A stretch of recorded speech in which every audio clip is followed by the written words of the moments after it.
Last week, NASA announced that it would announce an important discovery made on the Moon today. The announcement was thought to be related to observations made with the SOFIA observation aircraft. According to the ongoing announcement, scientists have reached the most convincing findings that there is water on the Moon. Moreover, it may be possible to access these waters. Exploration could have a variety of consequences for future exploration missions into the Moon and deep space. The Moon was thought to have a dry surface, as it lacked an important atmosphere to protect it from the Sun's rays. In the 90s, planetary spacecraft in orbit encountered signs of ice in large and inaccessible craters around the Moon's poles.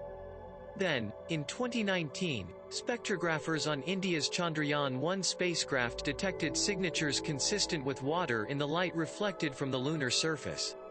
Even in this case, as there were technical limitations, it was not known whether this was really H2O water or hydroxyl molecules in minerals consisting of one oxygen and one hydrogen atom. Casey Hannibal and his colleagues, who now work at NASA's Goddard Space Flight Center, have clearly identified a chemical signature of H2O by measuring the wavelengths of sunlight reflected from the Moon's surface. These data were collected using the Stratosphere Infrared Astronomical Observatory, SOFIA, a modified Boeing 747 aircraft carrying a 2.7-meter reflective telescope. Discovered at high latitudes near the south pole of the Moon, these waters consist of 100 to 400 parts of H2O molecules per million. That's a lot, says Mahes Anand, a professor of planetary science and exploration at the Open University in England. As much as those lost in the lava flowing from the mid-ocean ridges of the world. These can be collected and turned into liquid water under the right temperature and pressure. The presence of water may have various consequences in terms of future space missions to the Moon. These waters can be used for processing and drinking. It can be split into hydrogen and oxygen and used as rocket fuel, or this oxygen can be used for respiration. Water is a very expensive raw material in space, says Anand. Most of the frozen waters are thought to be located in dark, steep-walled craters where temperatures rarely climb above 230 C. But collecting water from these places would be a dangerous undertaking. Ian Crawford, a professor of planetary science and astrobiology at the University of London, says, if it turns out that there is too much water in those areas that are not permanently in the shade, then it could be a huge area and it might be possible to access it, because it is located in sunlight. But some questions are still waiting for answers. One of them is the state of the water. According to one possibility, the Moon formed when the meteorites hit the Moon's surface may remain dissolved in its glasses. Alternatively, small ice crystals could be scattered among the soil grains on the Moon. Anand says the second possibility is much easier to find. Another question is how deep this newly approved water source goes. If the top is limited to a few microns or millimeters, it will be of low usability. But Professor Crawford says it would still be wondering how the water got there.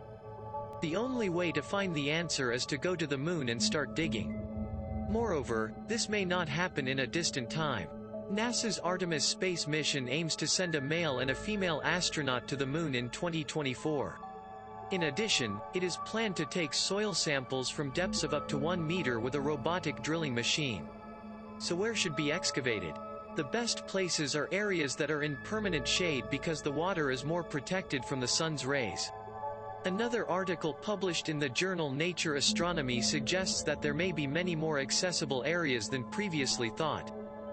Using images from the Lunar Orbit Explorer, Paul Hayne and his colleagues working at the University of Colorado calculated the distribution of small craters and rugged land areas and calculated that approximately 40,000 square kilometers of water on the Moon's surface was capable of trapping water.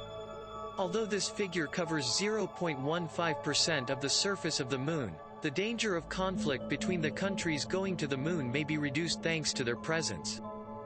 Billions of possible water reservoirs scattered around the polar regions, attention can now be drawn from a handful of well-known large craters to the abundant possible landing sites we uncovered in our study, says Professor Hayne. 8 countries had signed the Artemis Agreement in early October. This agreement, which consists of a series of international agreements prepared by the USA, regulates the use of lunar resources for future explorations on the Moon. Christopher Newman, professor of space law and politics at the University of Northumbria, says, "These agreements bring together the existing set of behavioral criteria, such as the recognition of the discovery of the Moon for peaceful purposes, transparency in operations and data sharing." Other countries are expected to sign, but Russia hesitates. China is not signed due to ongoing trade disputes with the USA.